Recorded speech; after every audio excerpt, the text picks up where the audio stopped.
Madame, Monsieur, bonjour. Une émission de la place du village depuis l'une des stations olympiques les plus connues au monde. Nous sommes en Savoie, nous sommes au Cési, 1650 mètres d'altitude. Et pour nous parler de cette station, de cet endroit magnifique, dans un instant, à la fin de l'émission, nous aurons à nos côtés Franck Picard. Bonjour Franck. Bonjour, bonjour à tous. Alors Picard, les Césis, ça va ensemble. Ah, exactement, on est né ici et on vit ici, toute la famille, depuis quelques générations déjà. Alors on va simplement rappeler qu'on est à 1650 mètres d'altitude, c'est ça, un endroit très enneigé. Très enneigé, ensoleillé, comme vous pouvez le voir, c'est un plateau en quelque sorte, au milieu du Beaufortin, donc situation privilégiée. Et puis extrêmement enneigé parce que ce sont que des alpages. Ce qui fait qu'on peut skier dès qu'il y a 20 cm. Mais en plus, bon, il y a un microclimat, il y a tout ce qu'on veut. Les Césis, c'est le rêve. C'est le rêve, c'est une ambiance particulière. Combien de lits en 2018 au Cési?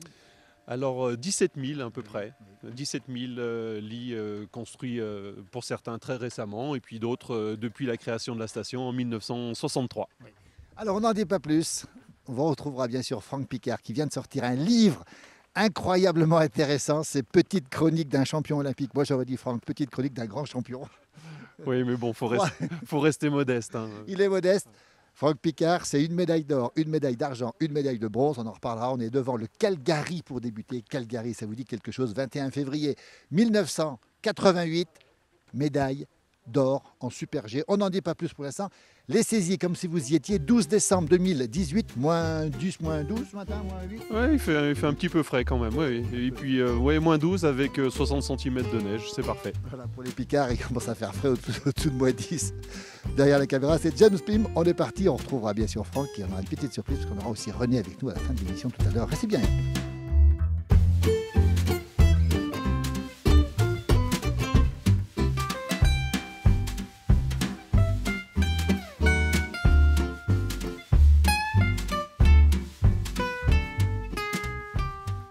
Allez, les Césis, station olympique, on le rappelle avec nous maintenant Raphaël. Bonjour Raphaël. Bonjour. Vous êtes directeur adjoint de l'Office du tourisme. Alors, les Césis, quand on en parle, ça fait rêver bien au-delà des Césis. D'abord, on est sur quelle commune, Raphaël, ici? Alors là où on se trouve, on est sur la commune d'Autelus. Et puis si on se retourne juste de l'autre côté, sur le versant d'en face, on est sur la commune de Villars-sur-Doron. C'est vraiment le Doron qui délimite la frontière entre les deux. Et la station est à cheval sur les deux communes. On est à cheval sur les deux communes. Les Césis, Raphaël, ça vient d'où? Parce qu'on nous pose la question, on nous a dit qu'autrefois il y avait une douane ici, volante. C'est des Césis, vrai ou faux? Légende ou réalité? Alors, il y a un côté légende et un côté réalité. Effectivement, il y a eu de la contrebande, puisqu'on est sur un col de Savoie qui était très, très utilisé pour les échanges commerciaux. Et donc, forcément, il y a eu de la contrebande ici. Et il y a eu également les douanes. Il y avait un bureau des douanes à Autelus. Et donc, tout ce petit monde se courait un petit peu après autour du col. Et c'est ce qui aurait donné le nom au Césis. Mais il y a une explication qui est beaucoup plus ancienne, qui tient en fait à l'étymologie du nom de la roche et d'une plante qui poussait sur la roche. Et on retrouve le nom des Césis plus ancien que la douane et les histoires de contrebande. Là, 12 décembre, on a plus de 50 cm. L'hiver, vous croulez sous des mètres de neige. Pour quelle raison? C'est quoi ce mystère de la neige des Césis? Alors on est un peu béni des dieux. C'est vrai que c'est un emplacement qui est assez spectaculaire par rapport à ça. On a un microclimat au Césis qui fait qu'on a toujours quelques degrés en moins à la même altitude qu'on peut avoir dans d'autres massifs. Et puis on a des flux météo qui nous arrivent dessus avec la frontière marquée sur le Mont Blanc qui fait une sorte de blocage des nuages et des perturbations. Et quand ces perturbations nous arrivent du fin fond de la Bretagne, on est les premiers à se servir, on est les premiers touchés. Donc on se sert allègrement et c'est vrai qu'on est connu pour cet enneigement et c'est pas galvaudé. On a vraiment des hauteurs de neige assez impressionnantes ici et ça se dément pas. Alors on est ravis parce qu'aujourd'hui il y a de la neige, il y a du soleil, le paysage est magnifique. Alors qu'est-ce qu'on peut faire d'autre? De la raquette, j'imagine. Beaucoup de marches à pied prévues aussi l'hiver, où on peut marcher à pied au Césis. Ça c'est assez rare en station finalement. Alors ces dernières années, on a toujours autant de skieurs, mais c'est vrai que les gens viennent en montagne de plus en plus, pas uniquement pour faire du ski. Donc on a beaucoup développé de choses autour des sentiers raquettes, sentiers piétons qui sont damés tous les jours, qu'on peut emprunter comme on a ici avec de bons après-ski. Beaucoup d'accompagnateurs qui proposent des balades très, très diversifiées avec notamment la découverte de la faune, du patrimoine, des possibilités de balade en dameuse mais aussi de conduire une dameuse. C'est quelque chose qui est assez extraordinaire à faire parce que pour les amoureux de grosses mécaniques, on est sur une machine qui est quand même assez mythique Et on a la possibilité vraiment de prendre les commandes. Donc ça, c'est assez unique dans les Alpes. Il doit y avoir 3-4 stations qui le proposent. C'est assez spécifique à la station. Merci Raphaël, vous avez oublié quelque chose, vous avez oublié un nom connu ici qui a fait les saisies. Le nom, vous le devinez, c'est Picard bien sûr. C'est des gens simples, agréables. Donc voilà, un petit peu à l'image des autres personnes que vous pourrez retrouver sur la station, parce que c'est une station familiale où l'accueil est primordial pour nous. Tout est dit, l'accueil est sympathique, tout est beau ici. Nous, on va retrouver tout de suite Franck dans son hôtel du Calgary. Raphaël, merci beaucoup. Merci à vous. Merci.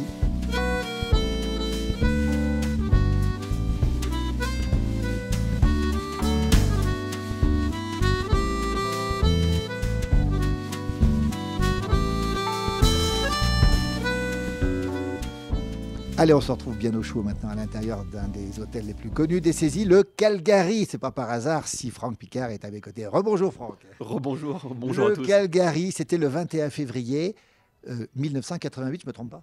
C'est bien ça pour ce titre olympique, le seul que j'ai, mais parmi les 3 médailles olympiques. Quel beau titre. Alors justement, triple médaillé olympique, l'argent, le bronze et bien sûr la médaille d'or. Il y a combien de champions qui ont toutes les médailles de toutes les couleurs? C'est assez rare quand même, Franck.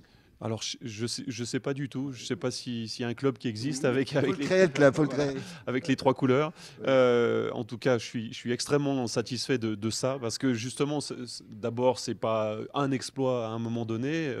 3 médailles olympiques, ça se répète. Évidemment, le titre olympique, c'est un truc exceptionnel. Je cours après depuis que je suis tout gamin.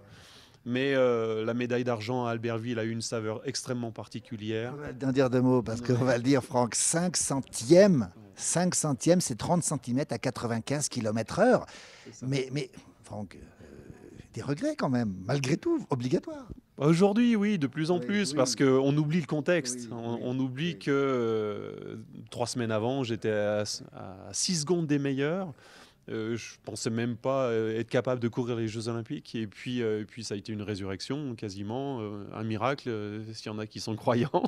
Et en tout cas, ça s'est passé comme ça. Et donc, je me suis retrouvé avec cette médaille autour du cou. Et elle a vraiment eu la saveur de l'exploit et à la fois de la rigueur pour arriver jusque-là. Franck, quand on est médaille olympique, comment ça se passe? C'est un tsunami, c'est un bouleversement, c'est brutal quand même.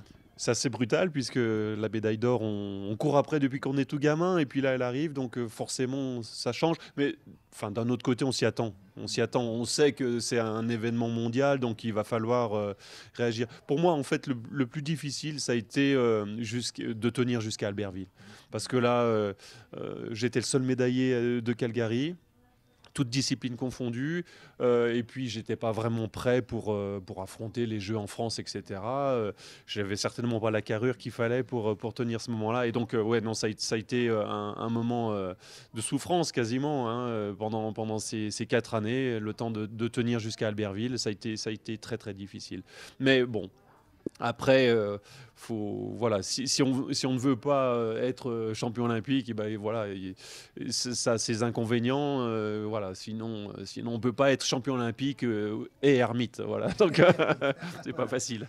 Franck Picard, alors aujourd'hui, chef d'entreprise, vous avez plusieurs établissements, vous avez des magasins au saisies. Vous avez la casquette du chef d'entreprise aujourd'hui, Franck Picard, en 2018. Et comment? Oui, ça fait plus de 20 ans que ça dure. J'ai pris la suite de mes parents. Et aujourd'hui, j'ai 53 personnes en pleine saison à diriger, à manager, et puis on fait des ouvertures, on suit le marché, bien sûr, de la location de ski, mais aussi du textile et de pas mal de choses. Voilà. J'essaie de relever le défi du papa et de la maman, tant bien que mal. Et le papa, on le verra dans un instant. Franck, on est là aujourd'hui parce que vous sortez un ouvrage qui s'appelle Petite chronique d'un champion olympique. Alors là, c'est un ouvrage qui condense un peu toute votre vie, Franck.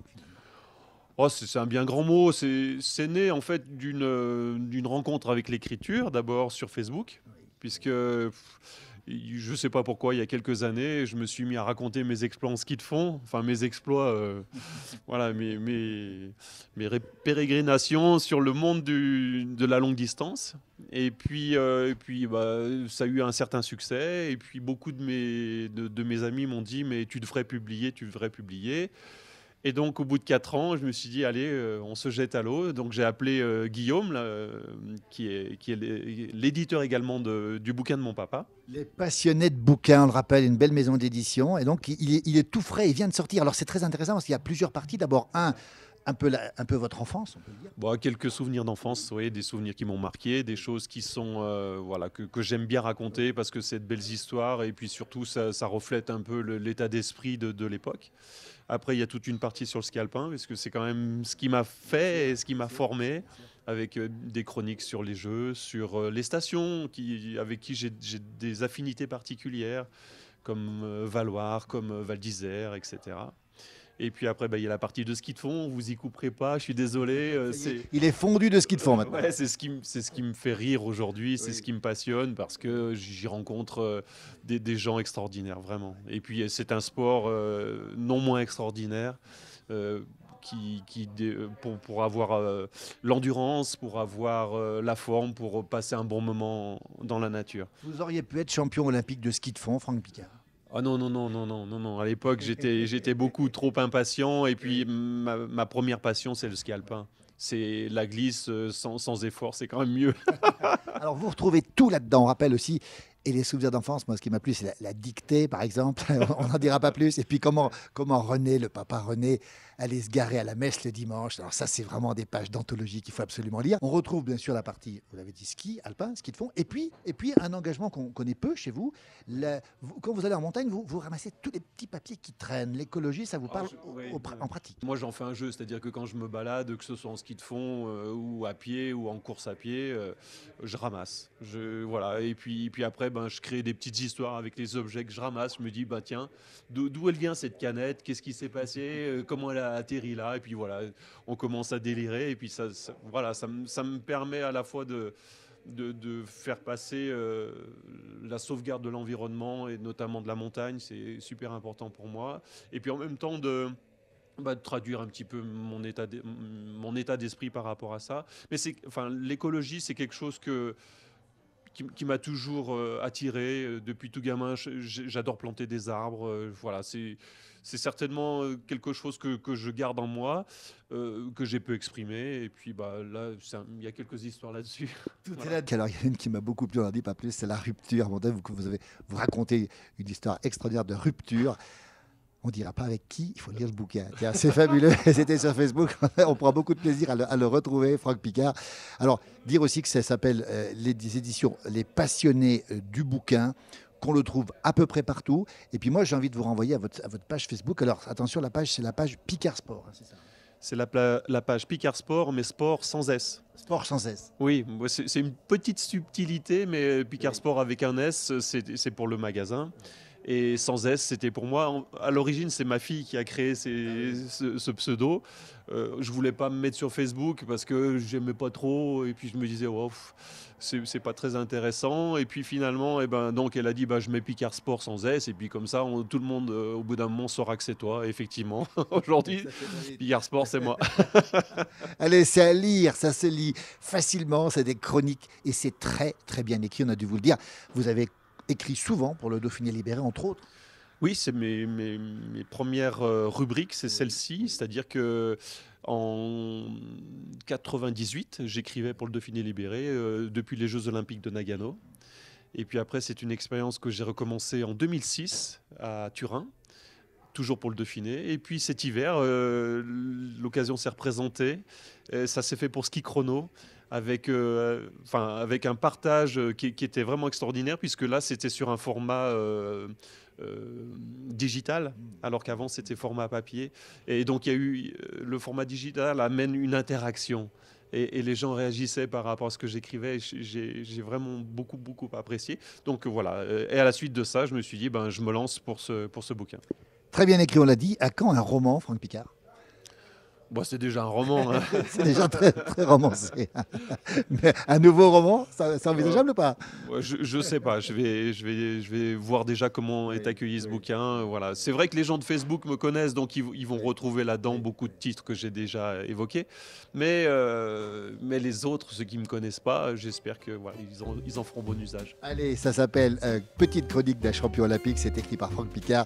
Les éditions, les passionnés du bouquin, on vous le recommande, allez, ça se dévore, hein, et ça se descend aussi vite qu'une piste de ski finalement. Oui, il y a quand même 300 pages. Hein, j'ai beaucoup travaillé, j'espère que vous prendrez le temps de le lire. Voilà. Écoutez, merci.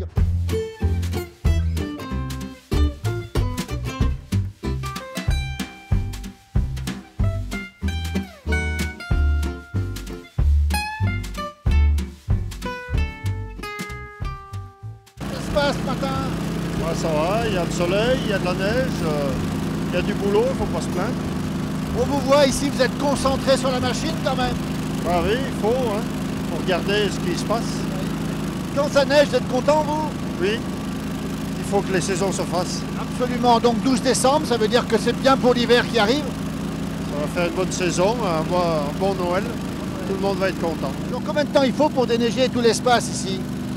Voilà, je pense la journée, À la journée quand même? oui, La fraise, elle a quelle puissance ici? 11 chevaux. Il les faut aujourd'hui les 11 chevaux. Ah oui, oui, oui, il faut ça, ouais. Donc il tombe plus de 55 cm de neige, elle passe quand même ou pas? Oui, mais il faut faire des marches avant, marche arrière, Marche avant, marche arrière. voilà. Et là, vous l'envoyez dans la montagne, la neige là. Voilà, oui. Comme ça fera de l'eau pour le printemps. Très bonne remarque en tout cas.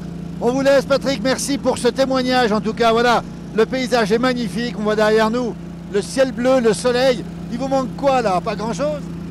Tout va bien. Tout va bien, merci, bon courage. C'est fatigant quand même ou pas? Bon, un petit peu, mais ça va. Voilà, faut quand même la tenir la machine. Voilà, il faut suivre. Puis là, il n'y a personne, mais quand il y a des vacanciers, il faut faire attention avec les enfants et tout. Les enfants, les voitures aussi. Voilà. Surtout les enfants. Merci Patrick, merci. Ce paysage est magnifique, cette séquence est absolument étonnante. La fraise, elle tourne là, c'est très impressionnant et c'est très beau à voir en tout cas. Merci beaucoup. Voilà. Merci Patrick. Merci.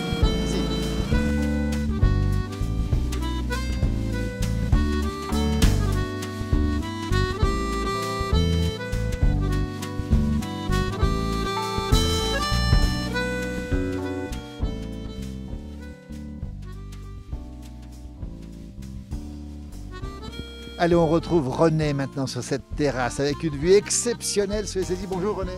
Bonjour. René, vous étiez en train de compter le nombre de remontées mécaniques.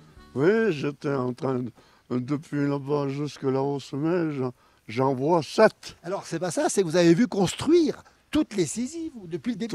Toutes, oui. Pour commencer, Busan. Oui. Hein, le téléski de Busan, c'était quelque chose. Hein. 15 minutes de montée, d'accord, mais... Alors, on rappelle que les saisies, ça a été construit l'année où il n'y a pas eu de neige du tout. C'est ce qui a fait son succès. Voilà, ah, tout à fait, oui. Ça a été en 63. Oui. Le 63, il n'y avait que de la neige aux saisies. Oui. En 30 cm, quoi. Oui. Mais tous les jours, il faisait beau et froid. Oui. Alors, la neige, elle tenait tous les jours, tous les jours. Vous avez toujours pensé que les saisies, ce serait bon pour le ski, vous? Ah oui, oui, oui. Oui, oui, parce que dès l'âge de 10 ans, je montais aux saisies le dimanche. Maman me donnait des sous. Il y avait un petit téléski là. Comme je skiais bien, maman me disait, allez, c'est dimanche, je te donne 5 francs, puis va faire du téléski. Et quand je m'arrêtais au sommet du téléski, je m'appuyais sur les bâtons, puis je regardais Busan. Et je me disais, un jour, on va monter là-haut. Alors René, on vous retrouve aujourd'hui. L'année dernière, vous avez rencontré il y a 2 ans. Vous aviez été à l'origine d'un livre qui s'appelle René Picard raconte. Hein. Édition Les Passionnés du bouquin. Ça fait un tabac ce bouquin. Puis vous racontiez, vous livriez là-dedans, c'est le cas de dire, sur votre parcours. Et aujourd'hui, c'est le Tour de Franck. Alors, très beau livre. Vous l'avez lu, René? Non, il vient de sortir. Attention, il vient de sortir. J'ai regardé un peu partout.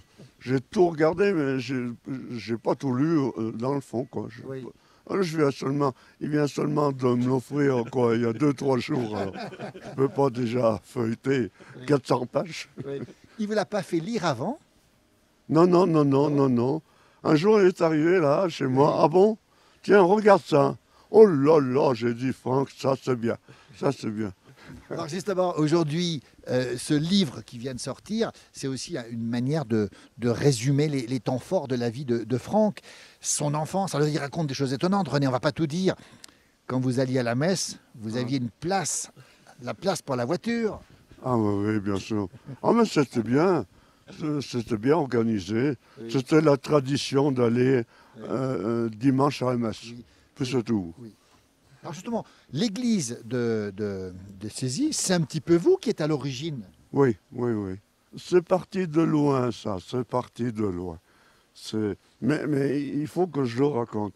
Parce que à 15 ans, je voulais être prêtre. Ah oui. Mais quand j'ai trempé dans le clergé, c'est pas le clergé, c'est la vie d'un séminaire, d'être séminariste. J'ai dit non. Oui. Mais alors j'ai dit à Marie, le jour du 15 août, en pèlerinage, j'ai dit à Marie, je ne serai pas prêtre, mais un jour, je ferai quelque chose. Et puis j'ai dit, mais au Cézy, ce serait bien de faire une église, une chapelle, quoi. Et puis après, j'ai commencé à faire des messes le 15 août à la petite chapelle, à la sortie de... Puis tout par un coup, un monsieur est venu me voir, il m'a dit, on va créer une association construction chapelle au Cézy, et puis on va créer un bureau, et puis on va faire une chapelle au Cézy. Cet endroit, vous l'aimez, la neige, vous l'aimez. Vous êtes en communion avec cette nature. On sait que Franck a un engagement aussi. Il aime l'écologie, le respect de la nature. Oui. Vous n'avez pas appris ça. Ça a toujours été comme ça chez vous. Ah oui, ça a toujours été comme ça. La neige, la montagne. Oui. Ah oui. Et le respect de cette nature aussi. Ah oui. Oh, mais bien sûr. Quand je vois couper des sapins, ça me fait mal au cœur. S'il faut en couper, bien sûr.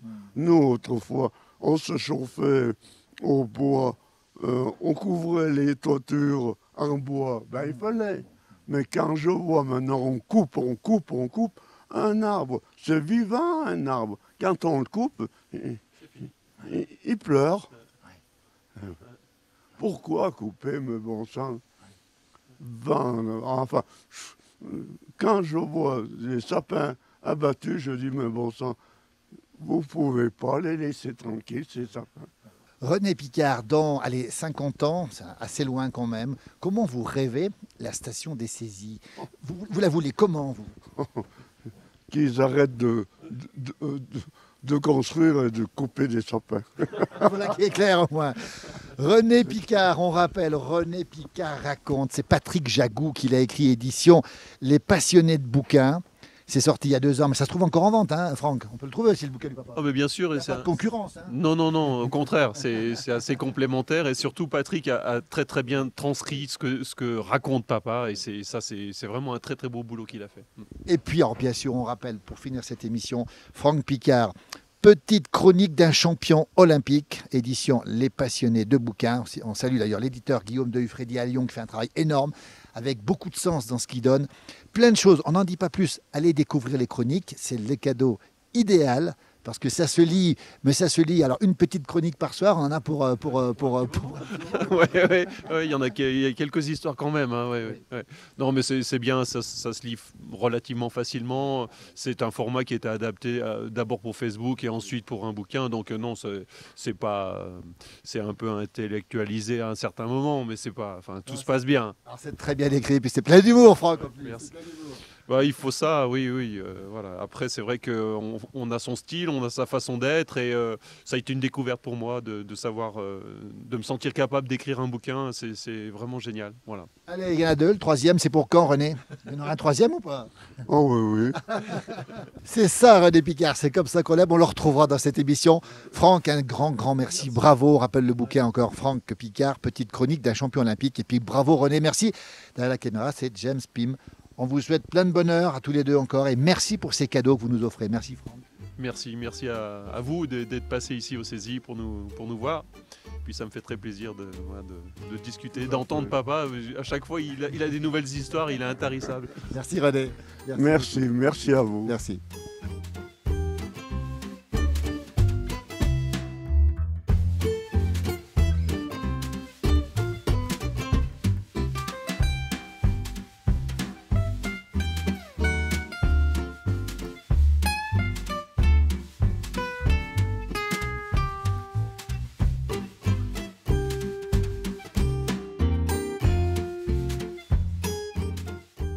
À la vôtre, René, Franck, Jim. James, à la tienne. Et celle du petit dernier, tiens. Allez, hop. Avec modération, un petit jongieux de Savoie.